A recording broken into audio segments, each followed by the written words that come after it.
Democrats are starting to hit the panic button over Biden's age. Not only is he using cheat sheets with foreign leaders, but now he can't even remember his historic trip from just a few weeks ago.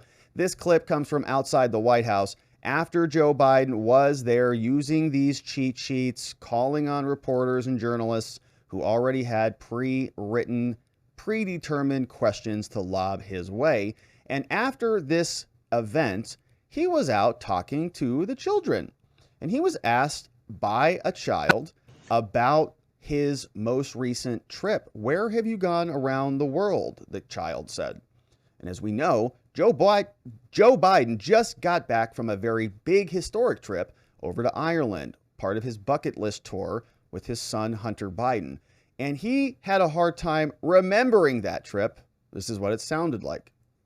The last country I've traveled, I'm thinking what's the last one I was in. Ireland. I've been to 89, I met with 89 heads of state so far. So I'm trying to think, where was the last place I was? It's hard to keep track.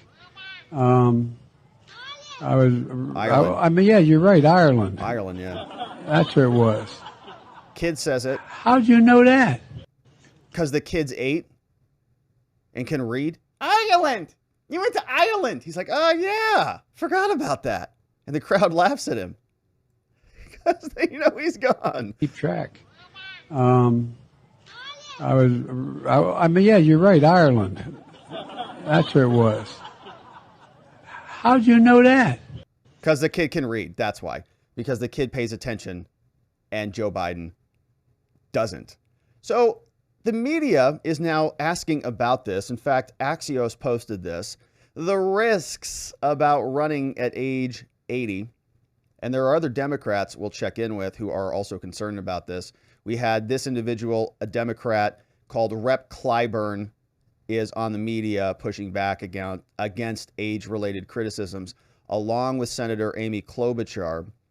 But the story from Axios tells us polls show that most voters of most ages wonder whether Biden can really win the White House again at age nearly 82. White House hates to talk about it, but there are a lot of unknowns. Nikki Haley told Fox News the idea that he would make it until 86 is not something that we think is likely.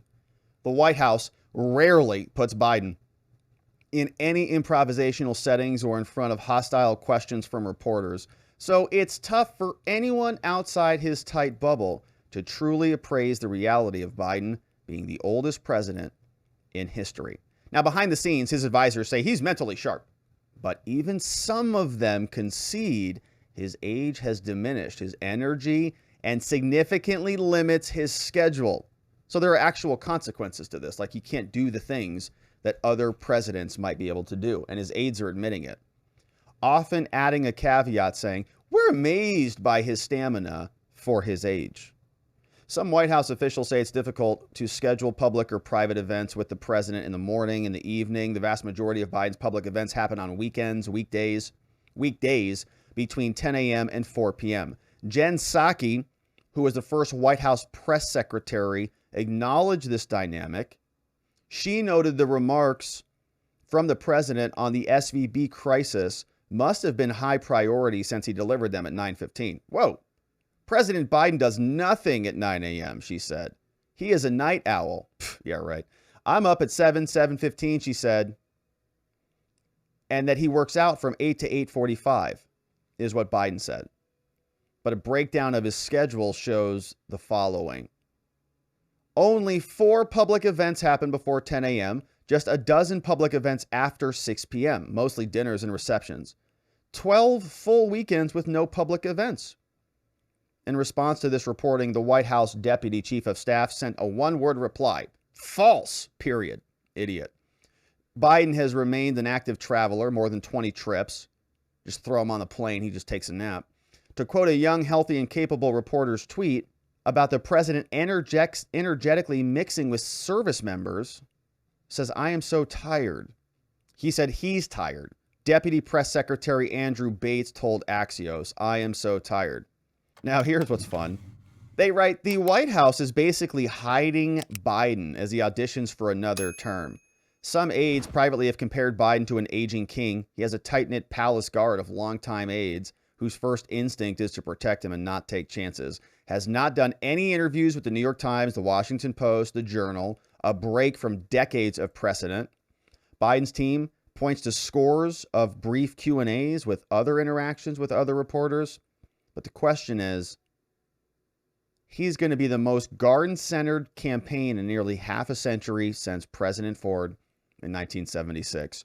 So they're starting to be concerned about this. Biden was asked about this concern at the White House from CNN. Here's what it sounded like.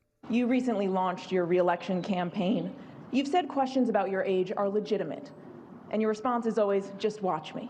But the country is watching, and recent polling shows that 70% of Americans, including a majority of Democrats, believe you shouldn't run again. Get your card, Joe. What do you say to them? What do you say to those Americans who are watching and aren't convinced? Hold on a minute. You've said you can beat Trump again. Do you think you're the only one? I may not be the only one, but I know him well, and I know the danger he presents to our democracy, and we've been down this road before. And with regard to... I may not be the only one. Who else could do it? Kamala? Newsom? What was that little hedge? To age, you know, and polling data.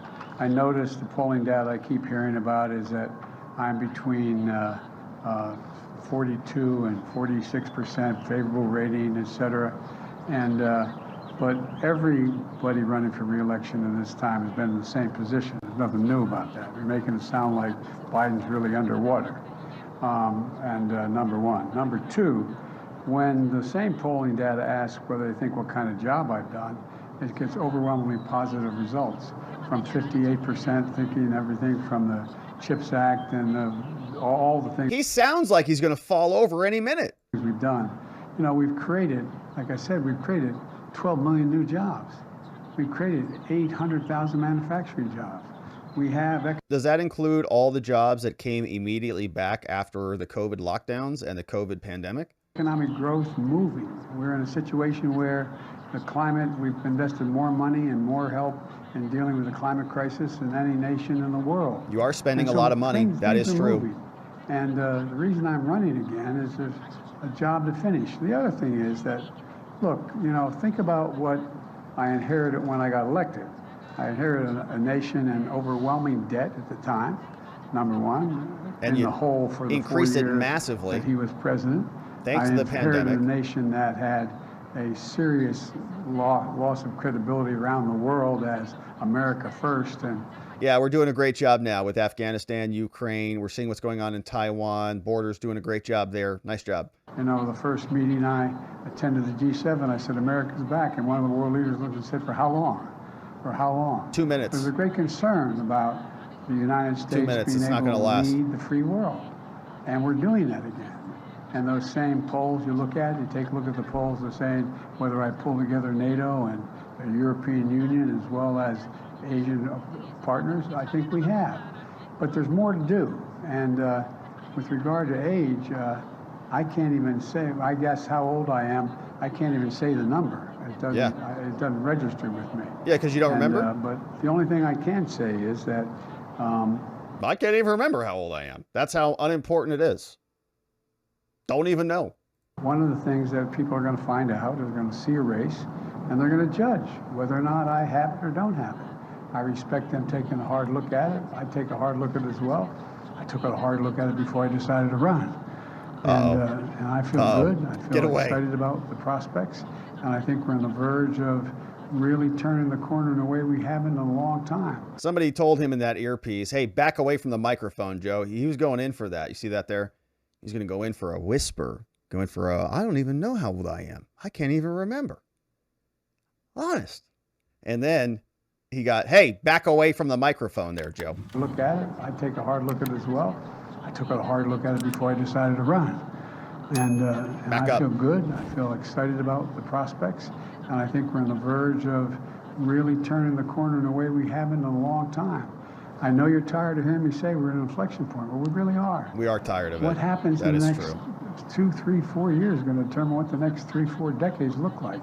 And I am never been more optimistic in my life about the possibilities of the United States. To be clear, though, you just said, I know him well. Did Donald Trump's decision to run affect yours? Would you be running if he wasn't? Yeah, I think I still would be running if he wasn't. I do know him well. He's not hard to know, as you know. You know him well, too. The question is whether or not, look, there's more to finish the job. We have an opportunity to put ourselves in a position where we are economically and politically secure for a long time. Look, we continue to have, and now you don't like me hear me saying it. We don't. There's still a contest between autocracies and democracies. And we're the leading democracy in the world.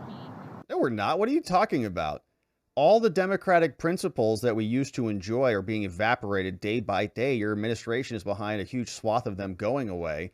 And this current government has been more autocratic and dictatorial than any government we've seen in recent history. So it is Joe Biden meandering around, talking basically on the verge of keeling over, needing a nap. But other Democrats are also concerned about this. They're not going to come out and say it outright, but they're hitting the media, talking about Biden's energy because he's got so much of it, like you heard in that clip. First of all, I think the president is going to have to deal with the whole issue of age. He is 80 years old. I might add, I'm 82. I do believe that he's up to the task. Yeah, and look how good he looks. He's vibrant, man. He's on MSNBC having conversations, fielding questions. 82. Vibrant and competent. At least able to communicate. And that is something that we just cannot pretend is not on people's minds. So I think he has to show the energy that he's been showing over the past several months. First of all, I think the president...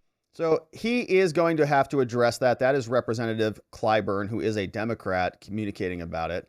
And Amy Klobuchar, who's a senator, also is on the media, on CNN, addressing this, saying that Biden has tons of vigor and energy.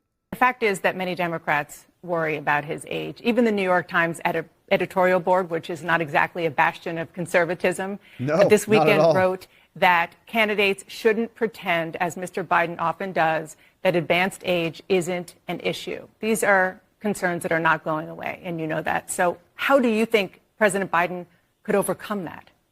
President Biden has such a strong record to run on. He has gotten this country through the pandemic. He has the backs of the American people. The fact is that many Democrats... So she didn't answer it at all. Well, he's got a strong record. Okay, but is he capable of communicating, talking, being cognizant during the pending presidency? Can he do any of those things? Well, I want to talk about his record. It's a great record. And she had a difficult time even starting that line of questioning. Here you go. Watch the big breath come in. Oh, gosh, here we go. Here it is. Could overcome that. President Biden has such a strong record to run on. He has gotten this country through. That was a painful expression. You could just feel it. It's a strong record. I know it's a disaster, but it's a strong record. Just bear with me. It's going to be okay. Could overcome that. President Biden has such a strong record to run on. He has gotten this country through the pandemic. He has the backs of the American people. The fact is... Okay, but he's not competent at all. His age is a problem for him a little bit. Well, it's about the record. So she has a difficult time trying to sell that talking point. Democrats everywhere hitting the panic button, getting a little bit nervous about the age issue, but we'll see if they keep Biden hidden away in the basement like they did last time. See how that works for him.